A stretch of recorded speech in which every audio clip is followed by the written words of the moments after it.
बात करेंगे ध्यान मुद्रा की।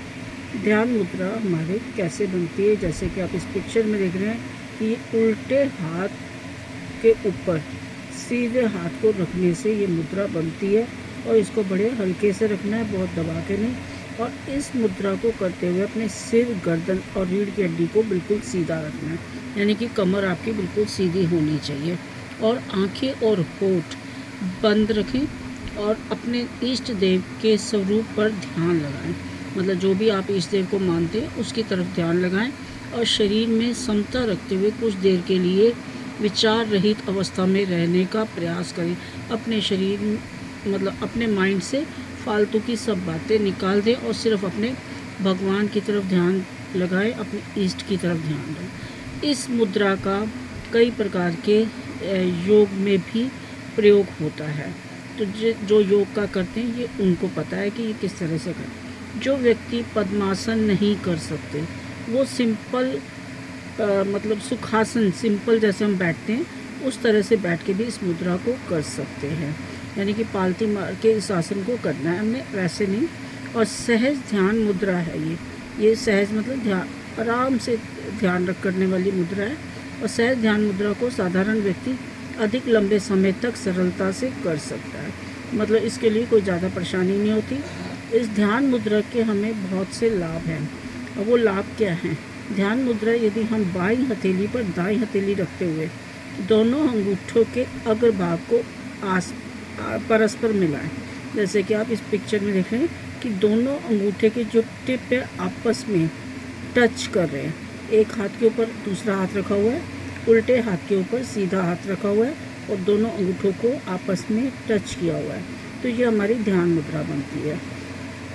और ये लंबे समय तक ध्यान करने के लिए बहुत काम आती है, यानी कि हमारा कंसंट्रेशन ध्यान के टाइम पे काम करता है। इसको लंबे अभ्यास से जो साधक है उसके मुखमंडल पर यानी कि उसके फेस पर एक अच्छा सा तेज और आकर्षण आना शुरू हो जाता है।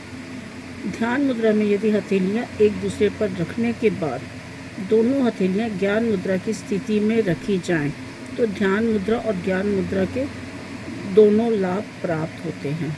यानी कि यदि हम दोनों हथेलियों को ज्ञान मुद्रा की स्थिति में लेकर हथेलियाँ एक दूसरे के ऊपर ध्यान मुद्रा की तरह रखें, तो हमें दोनों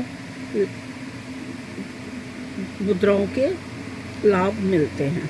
साधक के लिए मुद्रा में समय की कोई सीमा नहीं, यानी कि मुद्रा करने के लिए कोई आपको ये नहीं कि 5 मिनट करना है या 15 मिनट करना है, लेकिन आराम के साथ इसको पद्मासन में या सुखासन में इसको अपने अनुरूप किसी भी तरीके से इसका अभ्यास कर सकते हैं।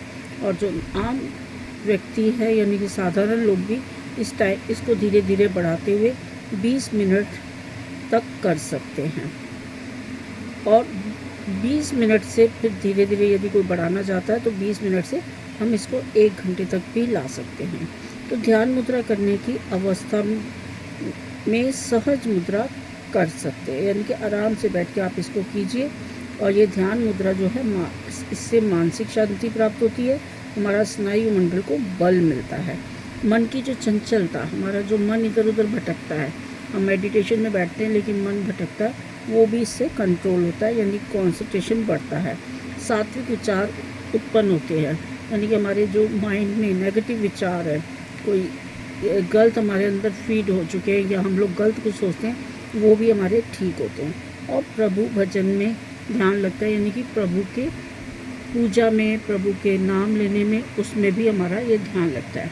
ध्यान मुद्रा के प्रभाव से ध्यान की उच्चतम स्थिति पर हम पहुंच सकते हैं, यानी कि जब मेडिटेशन करते हैं तो जो हमारा कंसंट्रेशन या फोकस है वो हमारा इस पे होगा, ध्यान की तरफ होगा, मेडिटेशन की तरफ होगा, तो वो हम काफ़ी इससे ऊपर की स्थिति में पहुंच सकते हैं, यानी कि हम उसको अपने इष्ट के साथ कनेक्ट हो सकते हैं और हम अपने आत्मा से बात कर सकते हैं, यानी कि ईश्वर से कनेक्ट इससे हुआ जा सकता है, जैसे कि मेडिटेशन से। और इससे हमारी इंट्यूशन पावर भी फिर बढ़नी शुरू हो जाती है, हमें अपने आप डिवाइन से या डेस्टिनी से वाइब्स आनी शुरू हो जाती हैं, या उसकी हम उसको समझने लग जाते हैं।